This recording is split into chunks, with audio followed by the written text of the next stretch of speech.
আগের ভিডিওতে যেমনটা তোমরা দেখতে পেলে যে আমরা মুকুটমণিপুর ড্যামের মধ্যে ঘুরছি এবং সেখানে অজস্র পোড়ামাটির সমস্ত জিনিসপত্র দেখতে পাচ্ছি। এখন সেখান থেকে বেরিয়েও পড়েছি আর দেখতেই পারছো সূর্যটা কিন্তু এবার অস্ত যাবার পথে।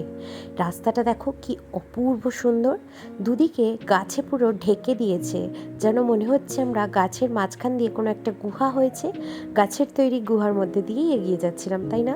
দাদার গাড়ি ছুটে চলেছে একটা বিখ্যাত জিনিস দেখতে, সেটা হলো বাঁকুড়ার বন। এখানে যে শালবন রয়েছে এবং কিলোমিটারের পর কিলোমিটার জুড়ে শুধু শালবন, আর এই বসন্তের এই সময়ে শালবনের অজস্র কচি কচি পাতা গজিয়েছে এবং সবুজে সবুজ হয়ে আছে চারিদিকটা, যেটা হয়তো এই ভিডিওতেও আমি ঠিকভাবে তোমাদেরকে দেখাতে পারছি না। প্রথমত সূর্য অস্ত যাচ্ছে, দ্বিতীয়ত গাড়ির ভিতর থেকে, আর তৃতীয়ত অন্ধকারের জন্য আমার মোবাইলের আলোও বিশেষ খেলছে না। কিন্তু এইটুকুন তোমরা বুঝতে পারছো তো যে জায়গাটা কি অপূর্ব সুন্দর। আর এই যে বাঁকুড়া জায়গা যেটা রয়েছে সেটা কিন্তু বেশিরভাগই এখানে আদিবাসী সম্প্রদায়ের মানুষ বসবাস করে, তাই রাস্তাঘাট এবং বন জঙ্গল তারা যত্ন করতে জানে। আদিবাসী সম্প্রদায়ের মানুষ প্রকৃতিকে সবসময় ভালোবেসেছে, প্রকৃতির সাথে সবসময় চলে, তাই জন্য তাদের এই রাস্তাঘাট, ঘরবাড়ি, গাছগাছালি সবের প্রতি একটা আলাদাই ভালোবাসা রয়েছে। এই বনের মধ্যে দিয়ে যেতে যেতে আমার কিন্তু বেশ ভয়ও লাগছিল, কারণ সূর্যটা একেবারেই অস্ত গেছে এবং অন্ধকার প্রায় হয়ে এসেছে। শুধু দেখো চারিদিকে শুধু গাছ আর গাছ, এত গাছ একসাথে আমি দার্জিলিংয়ের আর বিশেষ কোথাও দেখিনি। তারপরে বাঁকুড়া জেলায় দাদা এবং দিদির আতিথেয়তায় আমরা এটা দেখার সুযোগ পেলাম। দাদা দিদিকে কি বলে ধন্যবাদ জানাবো, সত্যি করেই আমার কাছে তার ভাষা নেই।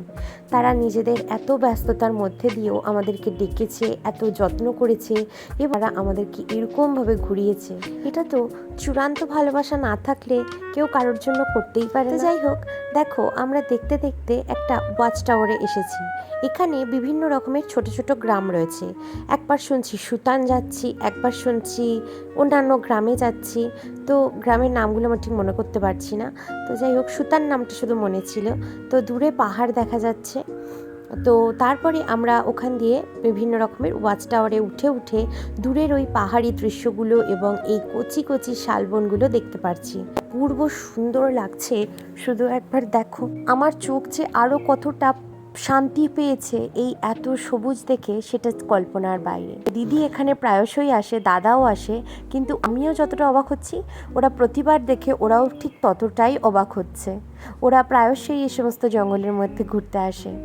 জঙ্গলটায় দেখো কোনো লোকজন নেই, কোনো মানুষের চিহ্ন পর্যন্ত নেই, কোনো জন্তু জানোয়ারও আমরা অন্তত দেখতে পাইনি। এত নিশ্চুপ একটা জায়গা দেখে আমার বেশ ভয় লাগছিল, গা ছমছমও করছিল। এই মুহূর্তে আমি যে জায়গাটায় এসেছি, ওই যে দূরে যে একটা বিল্ডিং দেখতে পাচ্ছ, ওই বিল্ডিংটা কোনো এককালে মাওবাদীরা মিলে ধ্বংস করে দিয়েছিল। ওটা পুলিশের জায়গা ছিল। বর্তমানে জায়গাটা সম্পূর্ণ নিরাপদ। এখানেও রয়েছে একটা ওয়াচ টাওয়ার। আমরা ওয়াচ টাওয়ার বেয়ে উঠে যাচ্ছি।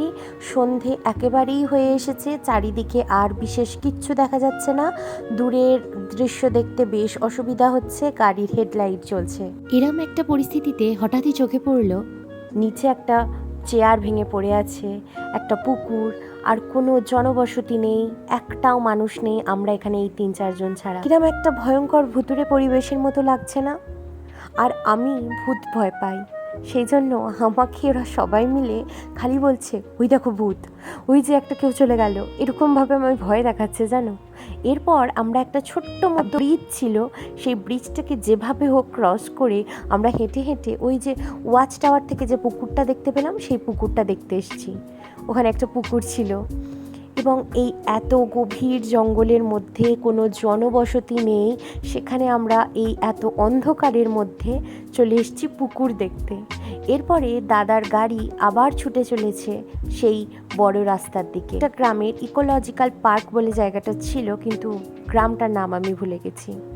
এরপর এই জায়গাটা উঠলেই আবার পরিষ্কার ভালো রাস্তা, এবং এই যে গাড়িটা ছুটে যাচ্ছে এই যে একটা হরর মুভির মতো একটা দৃশ্য তোমরা দেখতে পারছো, এইটা আমি যে কতটা ভয় পেয়েছিলাম।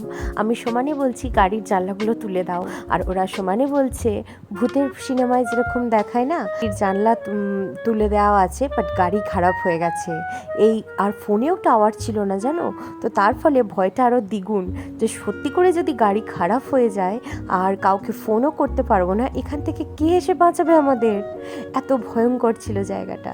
তো যাই হোক, সেই সব দেখতে দেখতে চলে এলাম এবার রিমলি রিসর্টে। কি অংশ আসছে খুব তাড়াতাড়ি, ততক্ষণ সবাই ভালো থেকো, আর এখন টাটা।